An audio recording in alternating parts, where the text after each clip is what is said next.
Hey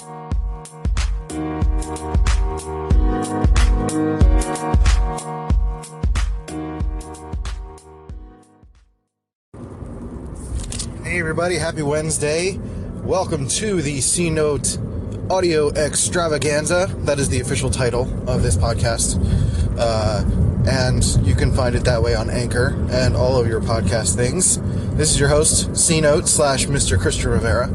That is my real name. C-Note is not my real name, in case you were confused.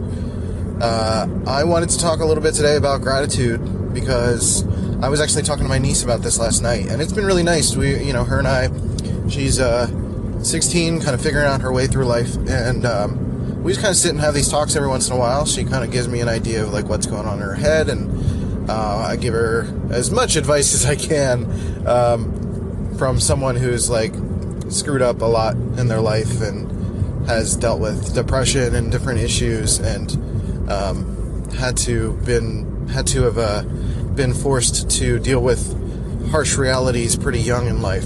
So I wanted to give a little bit of perspective because, she's a young kid, and a lot of young kids from probably the age they hit puberty up until the middle of college, they're kind of hit with these realities of life of like, you got to think about what you're doing in your future and start making plans, and and then they want to get out of the house like kind of too young and dive into the world when they don't really realize how young they actually are, that they've got so much time to figure it out. I think there's a lot of pressure put on kids to like have it worked out super quickly. It's like, okay, you're a sophomore in high school, you need to know what you're doing for the rest of your life. And I'm 31 years old and I still don't know what I'm doing with the rest of my life. So, as parents, don't put so much pressure on your kids. Like, give them room to figure it out. They push college on them, or they push doing this and that. And, there's no one road that is like the magical answer to what anyone should do. You don't necessarily have to go to college. You don't necessarily have to be a hustler. You can go one path or the other. There's no right or wrong. But for kids that are that young, they get really frustrated because they have that pressure put onto them, and for them, it drives them out of the house. They already have this natural inclination to want to go into the world and not be stuck at home, and to them, it just sounds like incredible and fun. And like anybody, we idealize what we don't have. So I think that's why that's important, to gain some perspective and realize that we should be grateful for really all of the good things that we have and not focus so much on the things that we don't. I think that's what's easy for kids, is to focus on what they don't have. I don't have the next toy. I don't have the next electronic thing. I don't have the next phone. I don't have the next step in life. I'm not old enough to do this yet. Oh, I'm not 17. I can't go to an R-rated movie. I'm not 21. I can't drink. I'm not 25. I don't have my own health insurance. Nobody says that. But we rush to the next milestone all the time, and before you know it, you're like 31 years old, and you're like, wow, everything went by really quickly. And, you're wishing you were able to like kind of slow down and take it in more. I practiced gratitude as much as I could as a kid, but definitely as a younger kid, it's like, it's way too easy to take everything for granted. And I just told her to like stop every day at some point, look around, and be grateful for the fact that you're even alive. The chances of your existing are super low. I stole this from Gary Vee, but your mom could have had an extra glass of wine and passed out instead of conceiving you.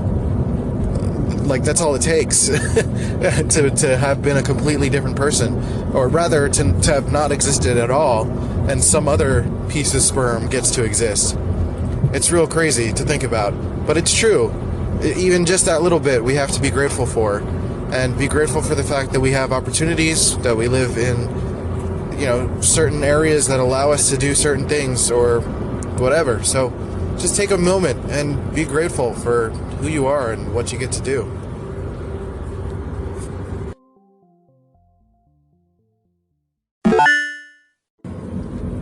Just a quick programming note. I worked on and, finalized a song last night for my project Swing for the Fences for the album called 30 Days in June, and the song is called Just One Time. You can listen to it on soundcloud.com/swingforthefences for free, as well as a bunch of my other instrumentals and stuff that I've been working on. So it's like all kind of works in progress, which would be really rad for you guys to check out. And so Just One Time, I submitted it last night to iTunes and Spotify and Amazon and all those different platforms. So they should be up within a few days, and I'll provide an update when that is the case.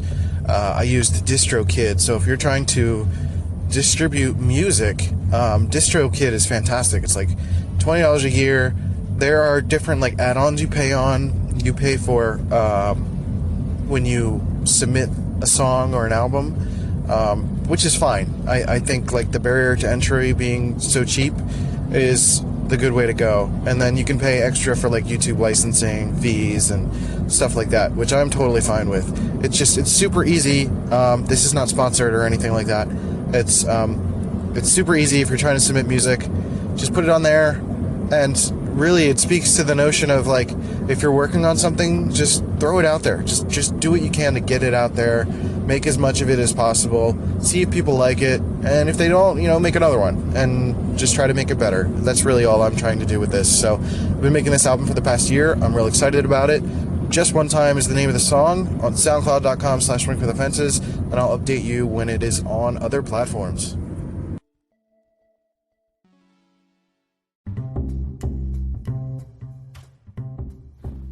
If you've been dying to start that podcast about doves, or about your favorite jacket, or about a long-lost love, or a murder mystery about a cat who murdered everybody, you can start it now on Spotify for podcasters. I've been on Anchor for a long time, and now it is officially Spotify for podcasters, and it has been a platform that has been growing for forever. And I love it, and I still use it to this day, and it has hosted this podcast for 500 plus episodes now. So I highly recommend it. It is free to use. Spotify for Podcasters lets you record and edit podcasts right from your phone or computer. So no matter what your setup is like, you can start creating today. I'm literally on my bed recording on the phone is on the bed, and I'm just talking, and it's not that complicated. And then you can distribute your podcast on Spotify and everywhere else that podcasts are heard. So video podcasts are available too if you want to show your pretty face and have people see you. And you can do all that too. So just do it. It's totally free. No catch. Give it a try. Spotify for podcasters. Let's go.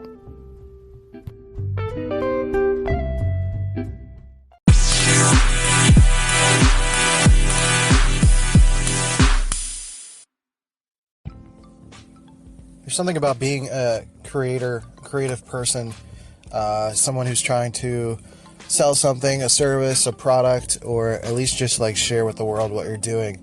There's something about that requires a certain level of being obnoxious. I was talking yesterday about my Twitter DM being kind of embarrassing because it was just this long list of like, check out my stuff, and it was very, it was a little bit too, please me.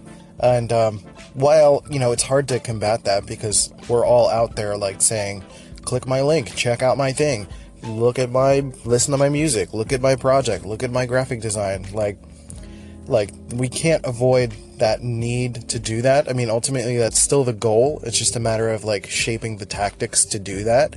And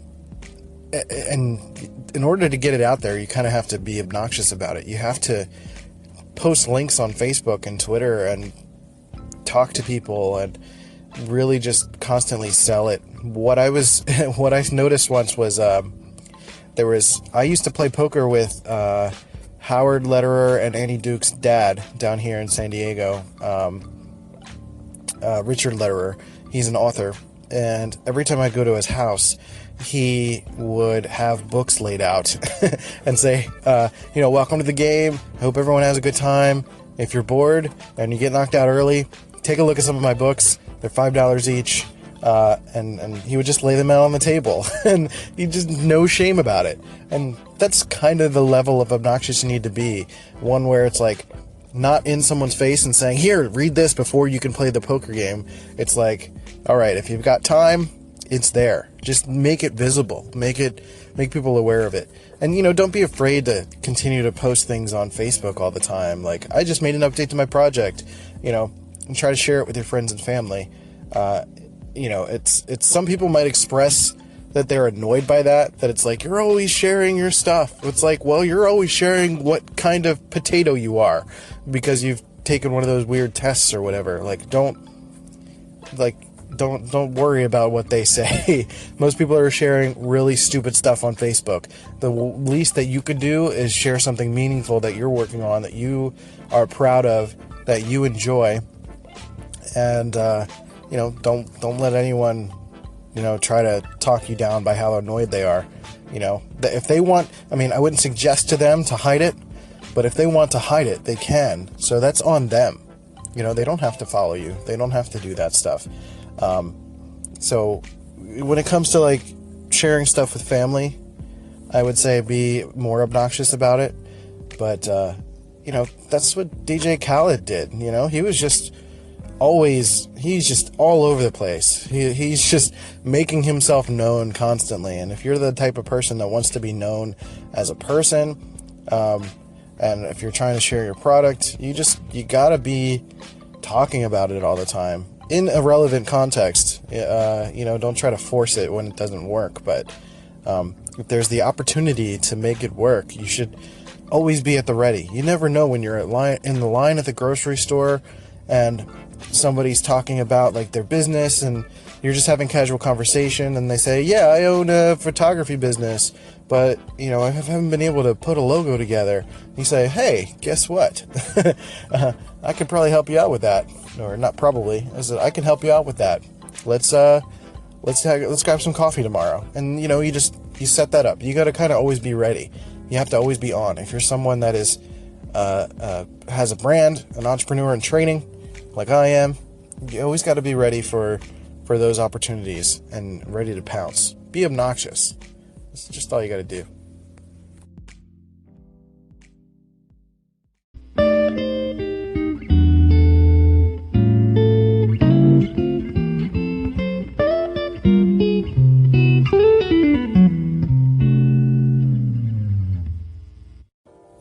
So don't be afraid to put yourself out there. To kind of recap today is like, be grateful for the things that you have. Try not to focus on what you don't have so much. You don't have enough followers. You don't have enough friends. You don't have enough of the next thing in your life. Try to focus on today. Be a little bit obnoxious about your brand. Kind of just put it out there and let people know that you're doing things and trying new stuff. And different people will like different parts of your projects. If you put out 10 pieces of art, one person might like 2 of them, another person will like another 2 of them. That's why you have to keep putting things out there. And, that's the last thing is like, put your work out there, make something. Don't be too precious about it. Don't be too fancy. There's always like a sweet spot of like 80% done of what you think is perfect is usually good enough. Good enough being great. It's like you're doing good work, you put it out there, and then after that 80%, you're kind of wasting precious time. You're sort of what's the phrase? Putting I forget the phrase, but it's like incrementally becoming more work than it's worth. So once you get to that 80%, it's like you got to accept that it's done. Put it out there, see how people like it, and then you adjust to the next one. If people give you feedback on that one, then you put it towards the next one. That's all you have to do. Stop, don't waste so much time on the current one. Put it out there, see how people like it, see how people feel about your brand and what you're doing, and who you are as a person and your work. And don't sweat the haters. People are going to come out and say like you're posting too much, or you're talking too much about your projects, or you're being obnoxious about it. And so it's a matter of like recognizing when you're actually being obnoxious, meaning interjecting your brand in places that it doesn't belong. But if you're sharing it with your friends on Facebook, if you're interjecting it naturally into conversation, if you're talking to someone at the grocery store and you're talking about business with somebody, that's the natural time for you to bring that stuff up. Don't try to force it when you're at a pool party and say, "Hey, did you hear that I?" It's like, don't do that. That's bad obnoxious. Be good obnoxious, and 9 to 5, you're putting in the work, you're sharing it, you're putting it out there, you're seeing if people like it. And, if they don't like the work itself, if they don't like the content and you're not good enough, then try something else and make it work. That's all you got to do. Just keep throwing stuff out there. If you're a musician, make a new song. If you're an artist, draw a new thing. That's all you got to do. Just keep doing it. Keep at it. And good luck out there. Follow me on social channels at Revving My Design. If you have a project that you're working on, I would say call in and let me know what you're working on. Don't just call in and say, "I'm an artist and I do this, this, this, this." I want to hear what the current project is. What is the current thing that you're working on? What would you like to share with my listeners? And I would like to get you out there and share it. I'd love people to check out your stuff. So, thanks for listening today. I will post little anecdotes for the rest of the day, but this is the official end of this podcast. And follow me on Anchor and all that good stuff. And I will talk to you later.